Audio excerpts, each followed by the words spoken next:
दोस्तों, हर वर्ष 10 मई को हम मदर्स डे यानी मातृ दिवस मनाते हैं। इस दिन हम माँ के प्रति आभार व्यक्त करते हैं। तो मैंने सोचा कि क्यों ना मैं अपने मामा के प्रति आभार व्यक्त करूं, क्योंकि मामा में तो 2 माँ होते हैं ना। और जैसे हम अपनी माँ से बहुत कुछ सीखते हैं, वैसे ही बचपन से ही मैंने अपने मामा और दिग्गज कवि श्री अनिल असीम जी की छत्रछाया में हिंदी और हिंदी कविता दोनों से प्रेम करना सीखा है।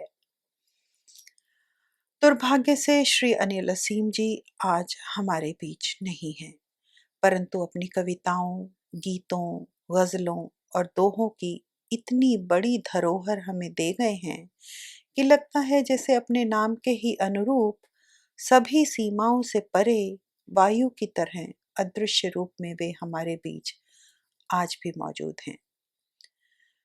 तो मातृ दिवस के उपलक्ष्य में अपने मामा के प्रति आभार व्यक्त करते हुए मैं मीनाक्षी गोयल नायर अपने चैनल दिल पर दस्तक में आज से एक नई श्रृंखला शुरू करने जा रही हूँ, जिसका नाम है कवि अनिल असीम एक खुली किताब। इस श्रृंखला में मैं उनकी कृतियों के चुने हुए मोती एक एक करके आप सभी कविता प्रेमियों तक पहुंचाऊंगी।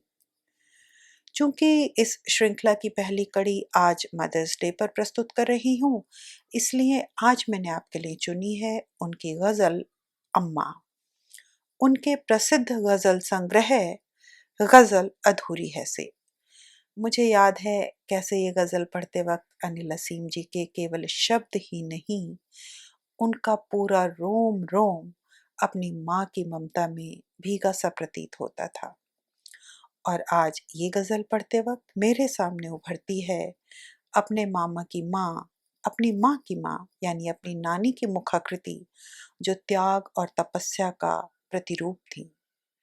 मुझे लग रहा है कि जैसे मदर्स डे पर यह गज़ल आपको सुनाकर मैं अपने मामा, नानी और समस्त संसार में ममता तथा वात्सल्य के प्रतिमानों को एक श्रद्धांजलि दे रही हूँ। लीजिए शुरू करती हूँ।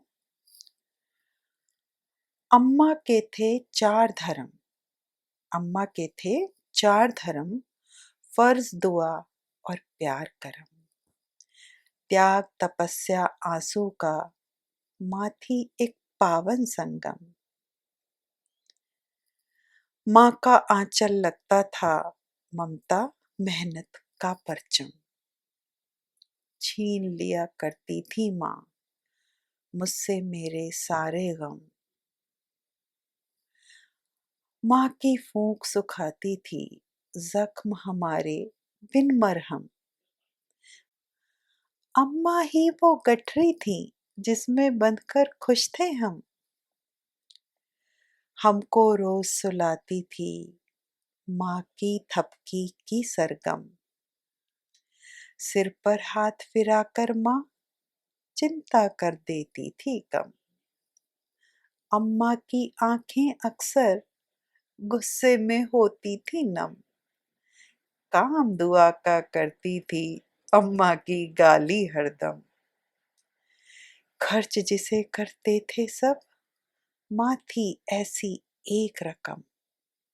जिद पूरी करती थी माँ झिड़की देकर गरम नरम।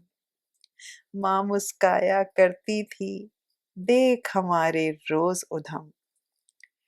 लिखना सिखलाया मुझको माँ ने बनकर एक कलम।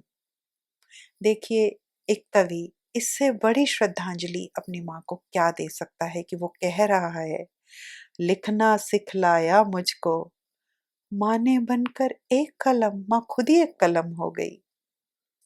तो दोस्तों, आशा करती हूँ मैं कवि की भावनाओं के प्रति न्याय कर पाई होंगी। अपनी प्रतिक्रिया और सुझाव अवश्य दीजिएगा। आपके लाइक और सब्सक्राइब का इंतज़ार भी रहेगा। कवि की उपलब्धियों, उनकी प्रकाशित और भविष्य में प्रकाशित होने वाली सभी कृतियों तथा उनके सम्मानों की सूची मैंने नीचे पिन पोस्ट में डाल दी है, ताकि आप उन्हें और बेहतर जान सकें। अब विदा लेती हूँ, फिर मिलते हैं अगली कड़ी में। नमस्कार, प्रणाम, सायोनारा।